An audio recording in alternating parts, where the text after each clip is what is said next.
तो काक चेष्टा कव्य जैसी चेष्टा के साथ मन से जुड़ेंगे और बको ध्यानम बगुले के जैसा ध्यान हमारा रहे। इसके साथ हम प्रश्नोत्तरी सीरीज शुरू करते हैं। पहला प्रश्न है, अनुच्छेद 352 किससे संबंधित है? अब देखो, जो हमारा संविधान है उसमें टोटल कितने अनुच्छेद थे? मूल में 395। उसमें से एक अनुच्छेद है 352। ये किससे संबंधित है? राष्ट्रीय आपातकाल। आपातकाल जानते हो क्या? आपात मतलब आफत, और आफत आ गई, कोई भी समस्या आता है आप कहाँ जा, अरे आफत आ गई। अब समझो, यदि हमारे देश पर कोई दुश्मन देश आक्रमण कर दे या कोई आंतरिक विद्रोह हो जाए, पैसों की कोई कमी आ जाए, देश को चलाना मुश्किल हो जाए, तो फिर देश में क्या होता है? राष्ट्रपति शासन लागू हो जाता है। राष्ट्रपति शासन संभालता है पूरे देश का। फिर राज्य सरकारें कुछ नहीं करती, उनकी शक्तियां कम हो जाती है। कौन संभालेगा पूरे देश का शासन? बोलो, राष्ट्रपति। किसकी सलाह पर लागू होता है ये मंत्रिपरिषद, क्योंकि राष्ट्रपति मंत्रिपरिषद की सलाह पर काम करता है। और मंत्रिपरिषद का मुखिया कौन होता है? प्रधानमंत्री। अब तक भारत में 3 बार राष्ट्रीय आपात लग चुका भाई। कब? 1962 में, जब भारत का चीन के साथ युद्ध हुआ। उसके बाद 1971 में, जब पाकिस्तान के साथ भारत का युद्ध हुआ। और 1975 में आंतरिक अशांति का 3 बार राष्ट्रीय आपात लग चुका। पर अब नहीं लगेगा, ऐसी हम कामना करते हैं। क्यों? क्योंकि अब हम सामर्थ्यशाली बनने जा रहे हैं। अब इस देश को क्या बनाएंगे? हम सब मिलकर के समृद्ध बनाएंगे, इसलिए अब नहीं लगेगा। प्रश्न है, अनुच्छेद 352 किससे संबंधित है? राष्ट्रीय आपातकाल। हमें हमारे देश के लिए जीना है, इसीलिए जानकारियों के साथ हमें आगे क्या आचरण करना है ये भी तय करना है। हम सब मिलकर के भविष्य के भारत का निर्माण करेंगे। अरे भाई, भविष्य का भारत हम ही तो बनाएंगे ना। हाँ, राष्ट्रीय आपात। देखो, 3 प्रकार का राष्ट्रीय आपात होता है। 352 अनुच्छेद 352 में क्या लगता है? राष्ट्रीय आपात। क्या लगता है? राष्ट्रीय आपात। 356 एक और है। तो किसी राज्य में मान लो सरकार गड़बड़ हो जाती है, तो फिर वो राज्य आपात लगता है। वो राष्ट्रपति शासन वहां लागू होता है उस राज्य में। उसके बाद वित्तीय आपात 360। आया समझ में? अगला प्रश्न है, यूसीसी समान नागरिक संहिता क्या है? यूसीसी का पूरा नाम क्या है? यूसीसी क्या है इसका पूरा नाम? यूनिफॉर्म सिविल कोड, अर्थात समान नागरिक संहिता। समान का मतलब एक जैसी, नागरिक मतलब रहने वाले लोगों के लिए, संहिता मतलब नियम, तो सभी के लिए एक जैसे नियम लागू हो, ये नागरिक संहिता है। ये समान नागरिक संहिता है। ये एक अनुच्छेद है 44वां भाग 4 का। भाग 4 का 44वां एक अनुच्छेद है, वो इसकी बात करता है समान नागरिक संहिता की। नीति निर्देशक तत्व है ये। नीति निर्देशक तत्व कहां से लिए? आयरलैंड से।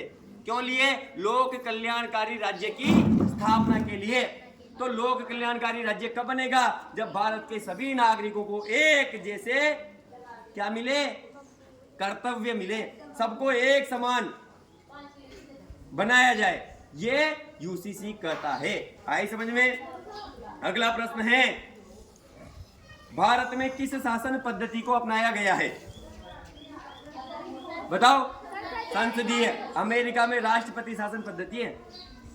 यहां पर ब्रिटेन से ली हुई संसदीय शासन पद्धति है। इसको मतलब समझो, यानी कि जो सरकार है वो सीधी किसके प्रति उत्तरदायी होती है? संसद के प्रति। किसके प्रति? बोलो, संसद के प्रति। पर जो मंत्रिपरिषद है, कार्यपालिका की मंत्रिपरिषद है, वो सामूहिक रूप से लोकसभा के प्रति उत्तरदायी होती है। ध्यान रखना ये चीज भी। संसदीय शासन प्रणाली को हमने अपनाया है। ध्यान आया?